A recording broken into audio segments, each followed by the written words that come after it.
All right, over the past month, Google has absolutely screwed us. Delivering cold emails to Google Mailboxes has become near impossible with Google's new wave of updates. So, myself and the other industry giants in the cold email space have been running lots of tests. We've been talking to each other nonstop to figure out what each other are doing, what's working. And there's some recommendations in this video, which is going to be an interview with our top deliverability coach at The Insiders. He's the guy that I turn to when I need help with deliverability. I don't understand something big happens. So what you're about to see is an interview with a good friend, Tony Baltadano. And me and Tony are going to talk about the test that I'm running, the test that he's running, and the test that everybody else in the industry that's either running cold email infra companies or cold email agencies are running. What's working right now. You're not going to want to miss this interview. There's a lot of really amazing gold dropped, as well as my secret, what I'm doing for our high ticket clients in the short term while Google deliverability is affected, to still keep our reply rates at 3-4% in many cases. And I'm going to be sharing that towards the end of the interview, and you are not going to want to miss it. Without further ado, here is the interview. All right, so over the past couple months, cold email world has gone through a pretty turbulent time, to say the least. Google has released a suite of updates that caused legacy panels to go down, and pretty much immediately afterwards released a deliverability update that's made cold email just a little bit harder to reach those Google mailboxes.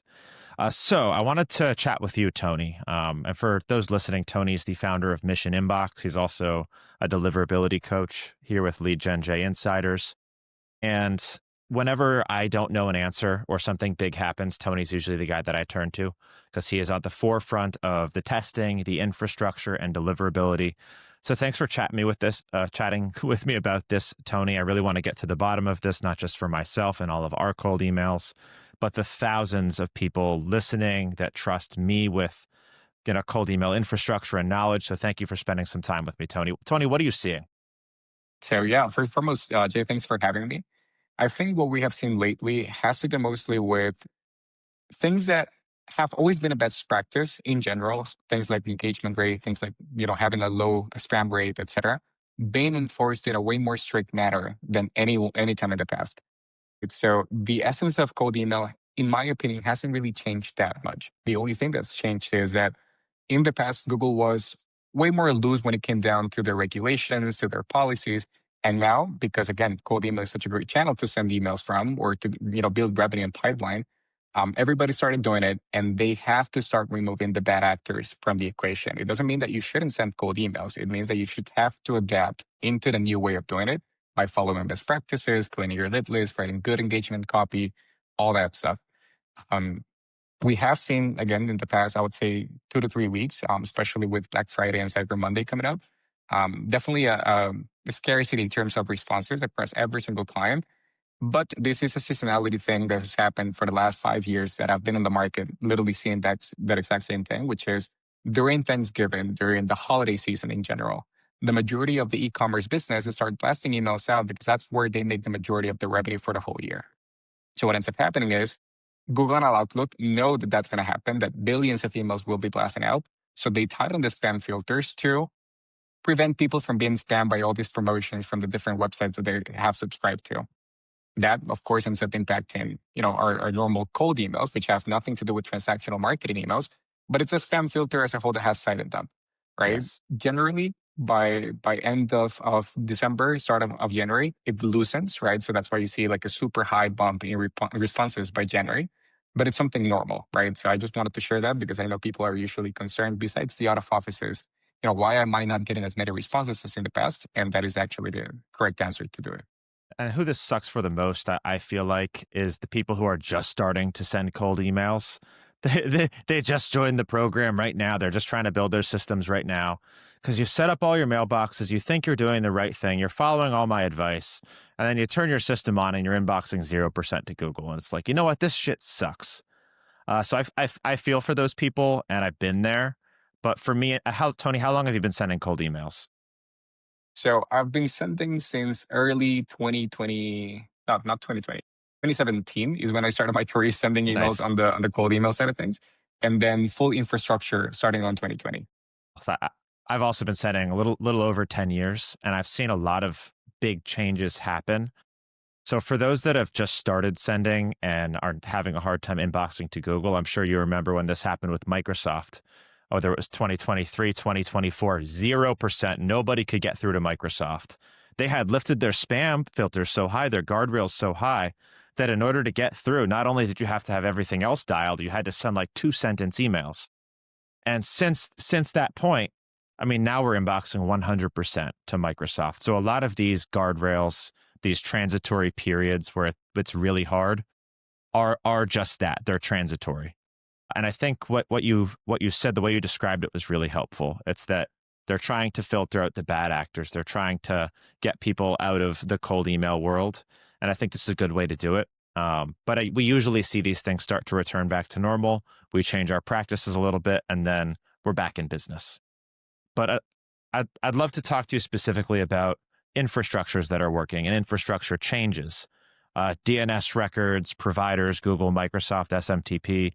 And I'd love to talk to you about any tests that either you or anyone else in the industry is running to get around these new guardrails, to see, what people are doing, what's working, and if there are going to be any big shifts in gold standards. I want to know what those are. So let's start with infrastructure, and any big changes you're seeing there. So in terms of infra, I actually did another webinar last week with the people from Inbox Kit and also Email Bison, where we're talking about all these different things. Again, I can talk mostly with expert opinion on SMTP infrastructure. However, Google, I can only get what I'm seeing from my clients and campaigns. However, Sham from Inbox Kit was able to help us with very interesting information regarding Google Mailboxes, in the sense that age mailboxes tend to outperform mailboxes that have just started out. And this is something that I've said multiple times in the past, right? The more an email has sent emails, call it warm-up emails, the more it builds reputation. And it seems that Google has enforced a policy within the first 3 months where the mailbox is the most vulnerable. So if you want to think about it in a simpler analogy, think of it as a newborn, right? Within the first, let's say, year or so, that newborn's going to be, getting shots of vaccines. You have to be really, really mindful of their health, etc. It seems that the same way is happening with Google, where a lot of people think that just like 3 weeks is enough. And generally it is, as long as whenever you get to send your campaigns, you have a good engagement. You have meaning good responses, whether a positive or negative response, any response is good. That is a main metric that Google is now looking into. And it seems that if you have passed those 3 months of Google Mailbox inboxing, right, like giving you good results, those mailboxes can last you for up to a year without having to replace it. Right. So it's a very interesting thing that we're seeing where even with SMTP infrastructure, I was sharing like my screen back at that webinar, and we have clients sending with the same mailboxes, inboxing both in Google and in Microsoft, from mailboxes created in February of this year, by creating subdomains and everything else, right? Like it was very interesting to see that, because normally you wouldn't expect the mailbox to last more than 3 months. But it seems like if you're able to pass those 3 months where, mailboxes just keep on inboxing, Google will now, let's say, promote you in a sense, right? Like, hey, this is a good sender. I'm going to start showing it to more people on their inbox. So that is the main thing that I'm seeing on the Google mailboxes. Very, very interesting data. Mailbox And again, age. We're not yeah, talking about mailbox domain age. age. We're talking about mailbox age. Exactly. And it follows, like, it correlates in a sense, but you can create a brand new mailbox on an H domain that is not going to perform as good as a domain that has sent for over 3 months, especially from Google Mailboxes. SMTP is a little bit of a different story, but 3 months of creating a Google account and showing Google within those 3 months, hey, I'm not a spammer. Like, I'm actually sending mindful emails. I'm getting responses from the people that I'm sending to. That really shows and shoots up your deliverability for, months to come. So for Google, people can consider maybe extending that warm-up period for an extra month, an extra 2 months, and that could be the solution. And that's the changes to gold standards that we could be reaching from conversations like this, which is why they're so important. Like, Google makes a change, we make a change. Maybe we extend the warm up from 2 weeks to 4 weeks, from 2 weeks to 6 weeks, and that makes the biggest difference. So we'll find out. We're still very much in like the learning and testing phase with these new updates, as I'm sure you and all of us are. So that's a good insight. Anything else that you're seeing with infrastructure? DNS records, Yes. domains, fill us in. So regarding DNS records, I think the only thing that has been like a good practice for the past, I would say 6 to maybe 8 months, has been to set up your DMARC to quarantine. Usually Mailbox provider would normally set you up to P equals none. That basically says, hey, I have a policy, but don't enforce anything. A P equals quarantine means, hey, if somebody's spoofing or damaging my email or trying to, impersonate me, please move it into the spam folder. I wouldn't go directly with reject. I've done testing where we start off with reject even from the warm up. It doesn't seem to be as successful as with just a P equals quarantine. So this is just a recommendation on our side where you can start off at P equals none, but as soon as you send your emails out, you have to make it look more trustworthy. And that is when, changing that small little setting where P equals none, just move it to quarantine. And that should improve the deliverability a little bit, especially for enterprise type of recipients. So that is what we have seen. Another update in the past, I think, we've always talked about Google caring about domain reputation and your engagement, and Microsoft caring about IP reputation and domain age. What we have seen though, and for the first time, we've actually gotten like confirmation from Google specifically, is that in the past, you would only go into the Google spam folder if enough people marked you as spam. That means that I could have just been getting 0 responses, that if nobody, opened my emails or sent anything, they wouldn't move me into my spam folder. What we have seen now with the Google update policy, and I can share screen if you want on that, and, sharing links and everything. It seems like Google is now penalizing emails that are not engaged with. So what that means is that if you have a 0% response rate for, let's say quite some time now, and you're sending one specific set of copy, that copy can end up burning without you even going or getting a single response. Not because you're getting marked as spam, but because you're not getting engagement. So what I've seen the clients to be the most successful in the past few weeks is writing copy that is extremely conversational, right? So one of the main things that I see from people just starting out is they try to be like super markety or very salesy in a way. Even if they're removing spam words, it looks like a very salesy email. The moment that you start doing more conversational copy and call to actions that invite for a conversation, you increase your engagement, and therefore Google is not going to send your emails into the spam folder just because nobody opened them. So again, just as a before and after, in the past, you wouldn't go into the spam folder because people would not engage with you. Nowadays, you're going to slowly get filtered as spam if people do not engage with your copy or with your emails that you're sending. So it's super important and a very interesting piece of data that I've had my suspicions on, but we've never had confirmation directly from Google that that is now a thing. Okay, people are hitting the spam filter if they're not getting replies at all. Now, let me ask you this, because this is a practice that I've kind of secretly taught, but never publicly, because I'm still not fully sure. But maybe you can confirm it for me. When using a tool like Instantly and their free warm-up service, turning the reply rate, I think they recommend 30%, cranking that bad boy up to like 90, 95%. What are your thoughts there? So I agree. If anything, my usual warm-up settings, like recommended warm-up settings, was Yes. start off at 40 emails per day. Oh, sorry, not 40 emails per day. Start at a 40% Like, reply whoa. rate. Yeah, can you imagine? Now, 40% reply rate. And then once you get to send your cold emails out, bump it up to 80% so that in the eyes of the ESPs, you increase your volume, but your reply rate didn't change because you're sending almost a one-to-one ratio from one to the other. Now, if you want to simplify things, just put it at 80%. Like if you were to download a mailbox from Mission Inbox, the warm-up settings are going to be 80% from the get-go. Whether you upload it into Instantly, Smartly, the Email Bison, Plus 5, like that is basically a setting that we are now doing. We've actually done it for, I would say, like a good portion of the year since like May of this year, where we bumped it up and we have seen a better reply rate, especially because the majority of Instantly's warmable is Google accounts. It really boosts that deliverability. Okay, very good. Let's talk briefly about infrastructure, since that's what a lot of people are going to be curious about, Google versus Microsoft versus SMTP. And let me take my best shot at explaining SMTP for those that aren't familiar. SMTP is the same method that like ActiveCampaign or MailChimp uses to send bulk emails. They're just using their IP addresses instead of like a Google IP address or a Microsoft IP address. And the better the quality of that IP address, the more likely that email is going to land in the inbox, which is when you want to send a promotional email to a list of 20,000 people. ActiveCampaign, MailChimp, it's probably going to land in the inbox or in the promotions tab. It's probably not going to spam because they keep their IP addresses so clean, and they won't let you cold email from there for that same reason, because the cold emailers are going to ruin those IP addresses. Good SMTP providers should essentially do the same thing. You're sending with your IP addresses, the Mission Inbox IP addresses, and the higher quality that SMTP service, usually the higher quality of the IP addresses, the more likely that email is going to land in the inbox. Obviously, there's a million other factors: domain age, copy, who you're sending to. But the big difference is you're not using Google's IPs. You're not using Microsoft's IPs. You're using an IP range that you have bought and that you're in charge of protecting and keeping clean. How did I do? Pretty much nailed on. Awesome. So there's a lot of different SMTP services out there. I always regard Mission Inbox as the Ferrari of cold email mailboxes. One, because they're not as cheap as some of the other ones, but they're equally effective. So with that being said, SMTP versus Microsoft versus Google, is it making any difference with the current issue of getting into the inbox of Google? So for Google recipients, yes, the answer would be yes. We're equally as affected as everybody else if the user doesn't adapt to the best practices. And I think that is the main thing that is important to note here.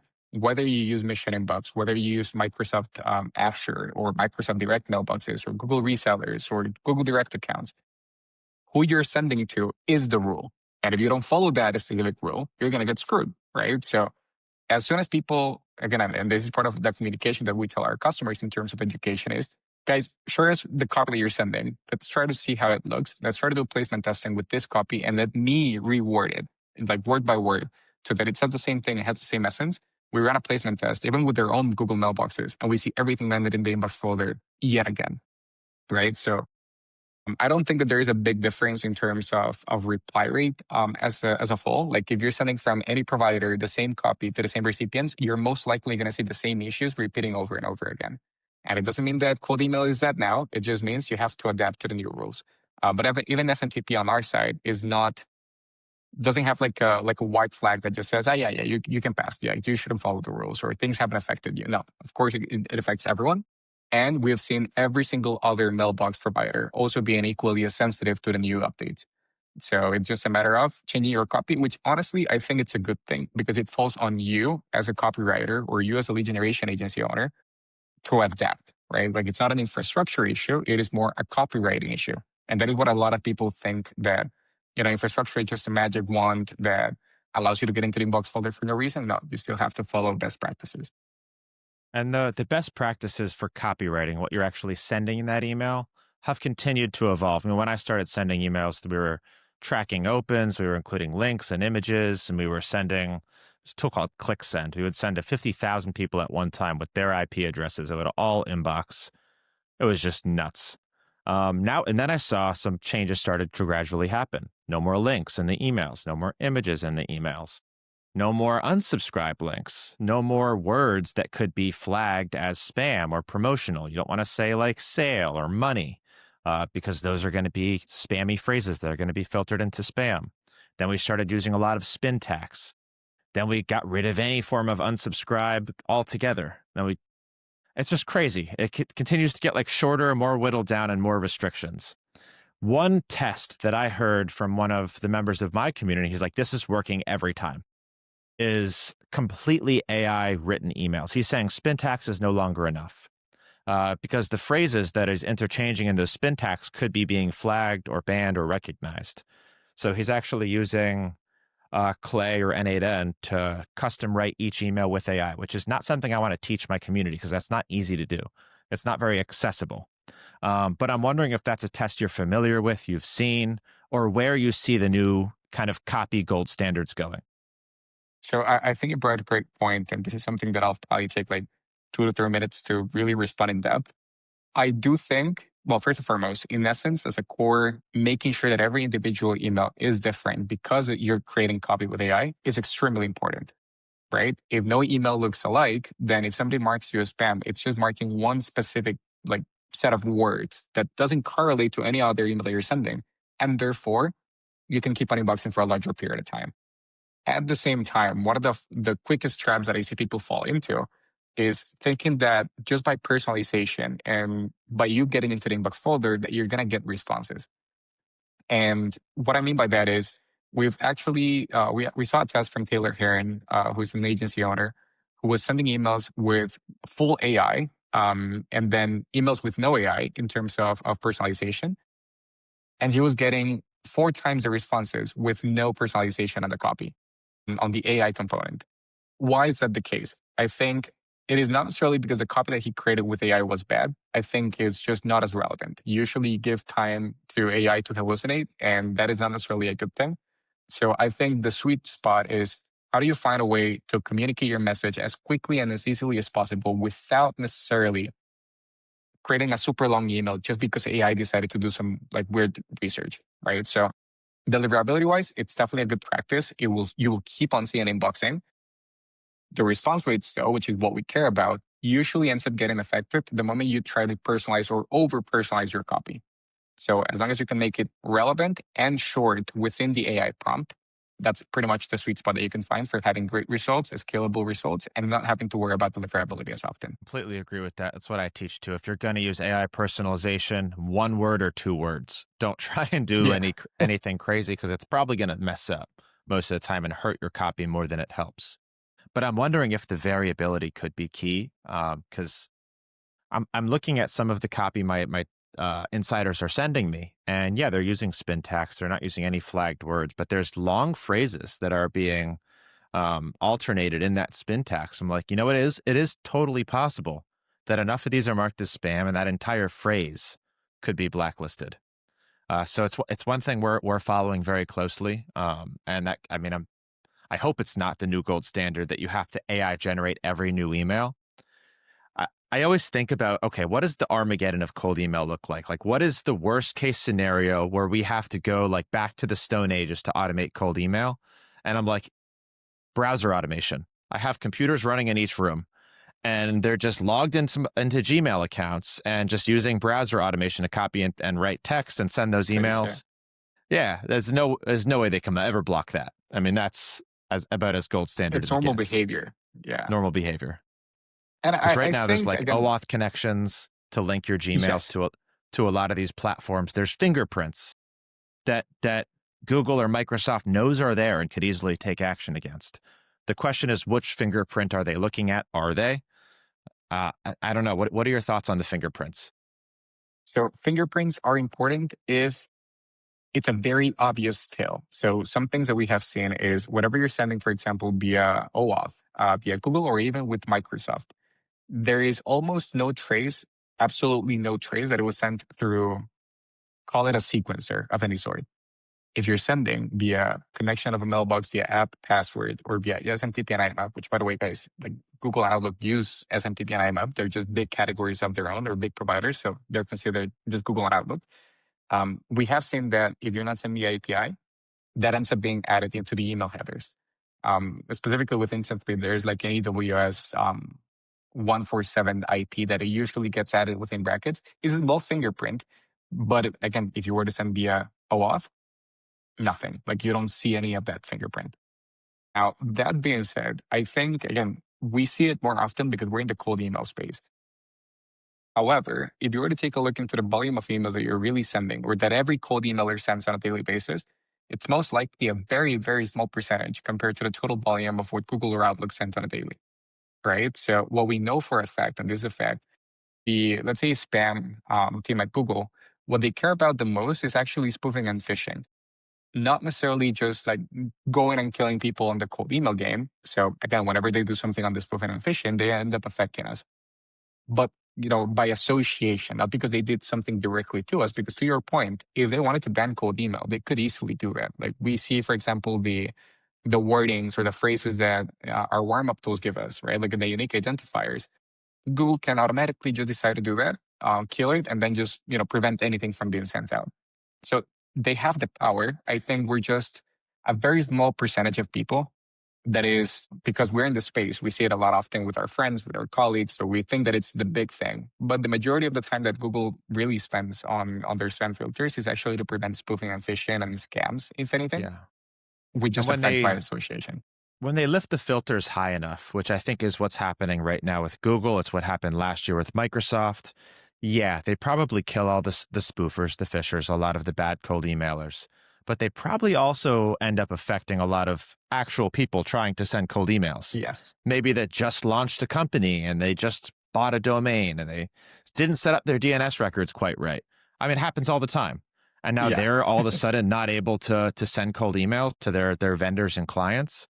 So I feel like while they're catching a lot of us and the spoofers and the spammers, they're also going to be affecting a lot of their real users, which is not what they want to do, which is why the guardrails end up coming back down at some point. So that's, I agree. we saw it with Microsoft specifically, right? Like Yes. the update that we saw back in October 2024. Nobody could send out to Microsoft to Outlook. It was like a big deal that nobody would ever get a response from Outlook. And then even their own Outlook users started saying, guys, I'm not seeing my messages from my procurement or from my vendors. Like, what's really going on? So again, I think overall, it always ends up normalizing after usually 6 to 7 months. And I wouldn't be surprised if we have yet another update, maybe on February of next year. Like, and there's nothing announced, but I wouldn't be surprised because that's what the industry has done.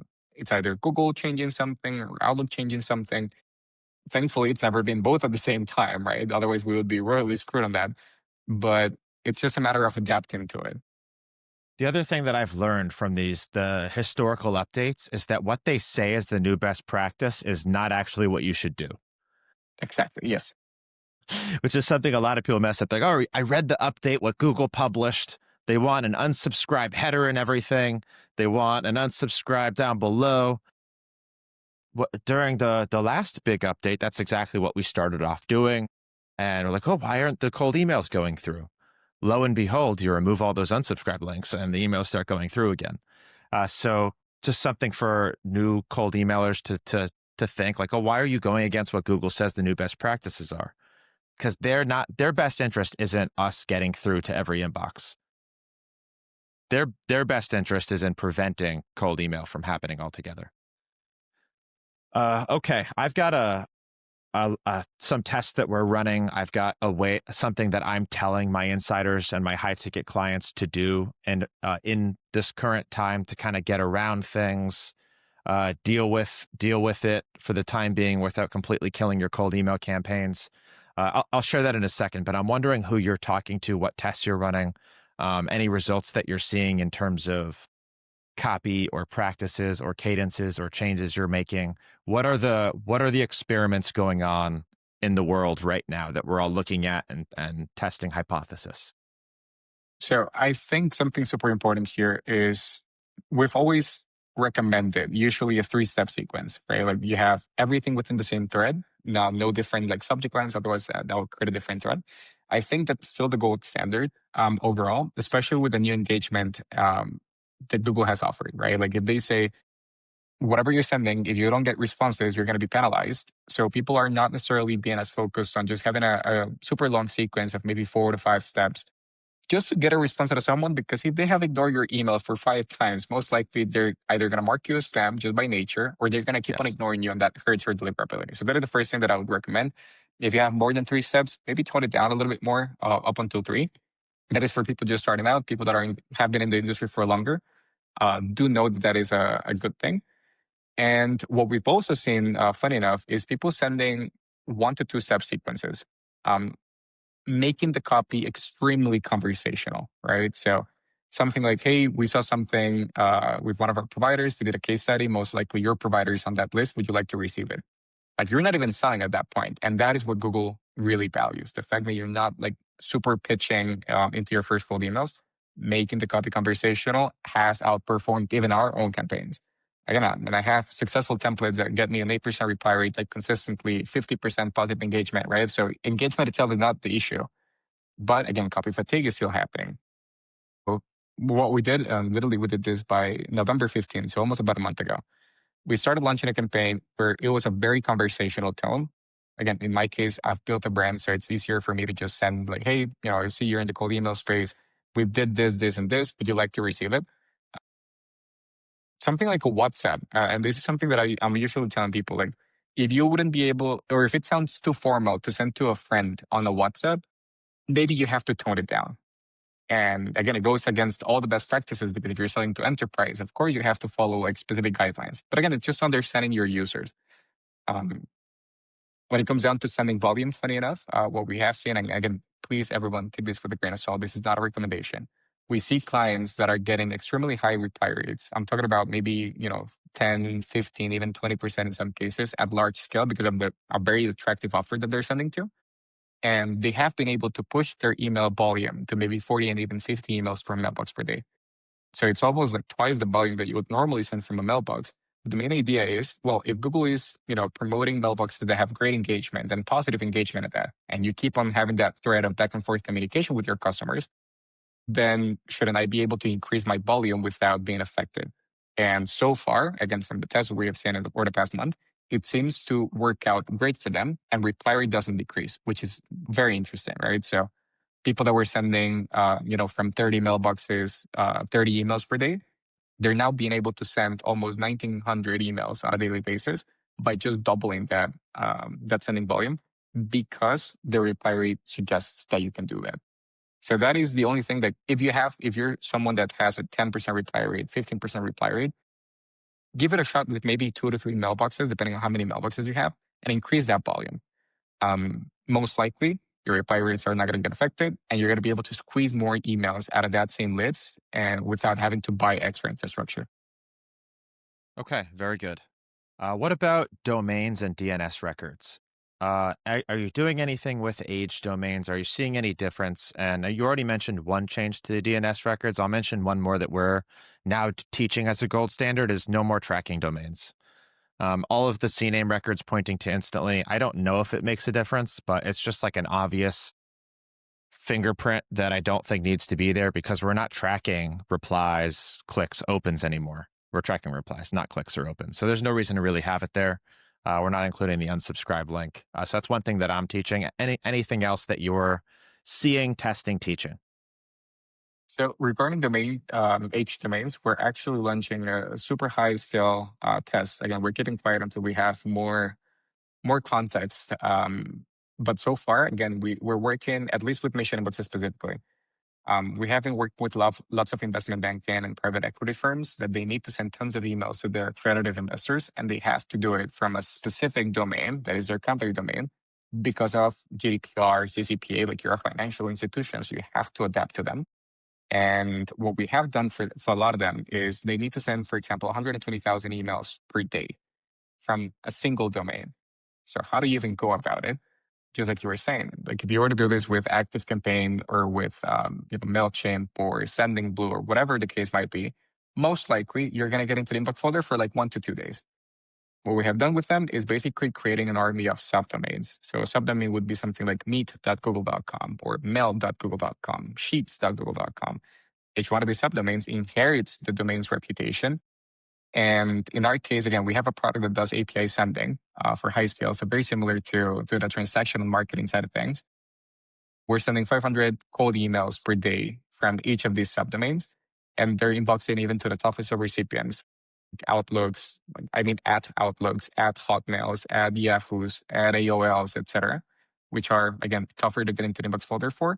In their case, it's almost like an opt-in recipient list, so it's a little bit different. But the majority of them are not. Like it's in the sense that they have the approval to contact these people, but they haven't been opted into the platform. And it just goes to show that, high volume sending via API can be a way to go. And I'm more than happy to share more details on that, but it's basically not even sending from mailboxes. And I'll say something. You don't need mailboxes to This is like a send emails. Mailgun or a SendGrid approach using Exactly. API and subdomains. And those subdomains, the benefit of them, like you mentioned, they inherit the reputation of the primary domain. And if they get burned, you stop using that subdomain. Your primary domain is fine. You go on to a different subdomain. Pretty much. Yeah, it's not a practice most people use. I don't think a lot of people even know about it. Right. That is the main thing. Yeah, we could definitely do a follow-up episode specifically on that. I'd love to pick your brain a little bit deeper. If you have, I guess, a primary domain that has reputation that you can spin off of. Very good. Okay. Any other big news to share, things you want to chat about? The big other thing I had on my agenda was this kind of came right after the wave of Google legacy panel bans. And I've been talking to a lot of people in the industry, and myself, my clients included, lost some of these panels, took the domains that were attached to those panels and moved them over to things like Mission Inbox to create new mailboxes on them. Some clients are experiencing issues, some clients are not. I'm wondering if potentially Google has some secret blacklist that they're not publishing, that those domains are on, or what you're seeing there. Yeah. So honestly, I don't think any any person that migrated domains from, let's say, Google, because they got locked out of that account, so you can recreate them in another Google account, but they either moved it into a Microsoft account or an SMTP of some sort if they allowed or opened up the DNS records. I don't think a single one of them has faced issues if the domain didn't have any underlying issues before migration. What do I mean by that? If your domain had just been in warm up for, say, 2 to 3 weeks, and it never sent a single cold email, and you have done a placement test to show that it was actually landed in the inbox folder, the domain reputation stays with that domain. It doesn't stay with the MX record of who you were sending to, especially if the provider that you're migrating is trustworthy, has good reputation, good use cases. So again, we have actually lots of clients that we migrate even today. Like, hey, I have all these domains, like maybe 100 domains that I need to, can I use them? The answer usually is we can move them. We usually do a placement test right away. We create one single mailbox to see if it's even worth creating or using them. And based on those results, we keep on increasing that volume. But I think in a nutshell, the essence is if your domains had underlying issues, changing ESPs is not going to fix it. If your mailboxes didn't have any issues, or if your domains didn't have any issues, then you can start literally resuming sending that same day without seeing anything. If you want to allow for maybe 2 to 3 days of warm up, like if you created on a Friday and you leave the mailboxes to warm up for 2 to 3 days so that the ESPs know, okay, this domain is now sending from this IP with this MX record, fine. But it's not even needed. It's not even required. So that is what we have seen. We actually have a lot of great responses from clients saying, hey, this actually, saved my butt because I was about to churn a client and I couldn't wait 2 weeks to resume my sending. So they just did that. And it goes back to, just to repeat it 1/3 time, if your domains didn't have issues, you shouldn't have issues with the new thing. If you're facing issues, most likely it is either the copy that you were sending in the past or the fact that your domain had just a bad reputation score before migration. Okay, love that. That's super helpful. So I'd love to share one thing that I'm telling my clients to do in the interim if they're not inboxing 100% to Google, just so they, because if you're hitting spam 100% of the time you're emailing Googles, you may as well turn your campaigns off and stop emailing the Googles. So you're just going to hurt the reputation even further, waste those leads. So there is, I'm going to share my screen just to demonstrate this thing. I can get Riverside to allow me to. Never mind, I'm not going to share my screen. I'm going to post this after at the end of our interview. But the essence of it is in Instantly and most of these cold email sequencers, when you upload the leads to a campaign, they go through and categorize the leads, Google, Microsoft, Zoho, whatever that provider is. And then you can filter by that provider and just remove those Googles from the campaign for the time being so that you're only sending to Microsoft that you're inboxing 100% to. So do the placement test, see, oh shit, I'm inboxing 50% to Google, 100% to Microsoft. Let's grab all the Googles and put them into this drafted campaign that we're going to start once we fix the deliverability issue. And now all of a sudden you're going to see a 2, 3, 4x increase in your reply rates and a healthy campaign once again. And in my experience over the past decade of doing this cold email thing, I would agree with you. 3 to 6 months, and it's going to be like it never happened. And 2026, we're going to be talking about. Remember when Google did that thing, and it was a pain in the ass to inbox to Google. So if the pattern continues as history has taught me it does, I think 3 to 6 months from now we're going to be looking back and laughing at this. We agree with that. And again, it's a good practice what you're saying. Just prepare. Just like with Microsoft, everybody started moving Microsoft mailboxes. That's fine. One thing, extra note that I would like to add, if you're doing a placement test, maybe do 2. And the reason for that is do a placement test with something very conversational, like even talking to a friend, like, hey, yeah, I'm going to be in Miami next week. Can we grab up lunch? That should get into the inbox folder. Give me 1 second. I'm about to cover a little bit. Yeah, you're good. And that's a good point because the copy, there's so many factors that are involved in getting into the inbox. Copy has become such a big one. So you're right. Doing the inbox test with the copy that you're currently using isn't going to tell you the exact reason that you're not hitting the inbox. If you want to find the reason, you have to do a couple different placement. Yeah, go ahead. I'll let you finish your. Yeah. Finish So the test. it's basically just 2 tests. If your emails, if you're not seeing responses from Google and you do a placement test with your copy and it shows up as spam, it doesn't necessarily mean that domain is in the spam folder forever. what it most likely means, because what we have seen lately is that copy is the first thing that gets filtered as spam. So what you should do is, okay, can I change my copy ever so slightly to the point that I can start inboxing yet again? And what we usually see, and I would say maybe 80% of the cases, is, guys, you just have one specific phrase or one thing in your signature, one thing in your hook line that was making the emails go into the spam folder. And again, it requires more time. And I think at this point in time, we have to be more mindful about every single test that we do. We should have SOPs on how to test for spam. Because again, we see this pretty much every single day. We have clients saying, "Hey guys, my mailboxes are not landing. Like I'll cancel whatever." I tell them, "Sure, if you want to cancel, go cancel. But let's meet. Let's do some placement testing to get to the weeds of it." Because again, it's not necessarily an infrastructure issue. If you keep on sending the same copy that got you into the spam folder in the first place, no infrastructure will get it into the inbox folder. So understanding that there's layers to the deliverability. There's the infrastructure layer. There is the copywriting layer. If you manage both of them separately and you understand that each one of them has its own repercussions, then you're most likely going to be extremely successful in cold emailing because you know what to look for. So creating SOPs, watching Jay's content, taking a look into the insiders community to see what other people are doing, and then just start adjusting your SOPs. I would say that that's most likely the main thing that I want to take people, or what I have people take from this call. Go into your SOPs, change them, and do different placement testing. One with your copy, one without your copy, and see how that placement test looks in difference. Very well said, Tony. I couldn't agree more. Okay, I want to leave the audience with just kind of a final call to action. Use good mailboxes, use good infra. We use Tony's mission inbox. How many mailboxes do we have with you guys now? That went from like 0 to 10,000 pretty quick. I was gonna say like it's getting close. It's been a lot. It's been a lot. They do a great job. So if you're looking for a really high quality SMTP provider, I couldn't recommend Tony and Mission Inbox enough. And if you sign up for his service and you're not 100% in Google right away, this is why. It's everybody, of course. So Tony, thank you for joining me for this call. If anyone's listening and they want to stay like finger on the pulse of what's going on in this world, make sure that you're inside of our communities. The Lead Gen Insiders is my kind of pillar community for lead generation and cold email. That's where I am every day talking about this stuff. So make sure to get in there. Everything's going to be linked below, including a discount to Mission Inbox if you do want to get started. So Tony, thank you again. It's always a pleasure.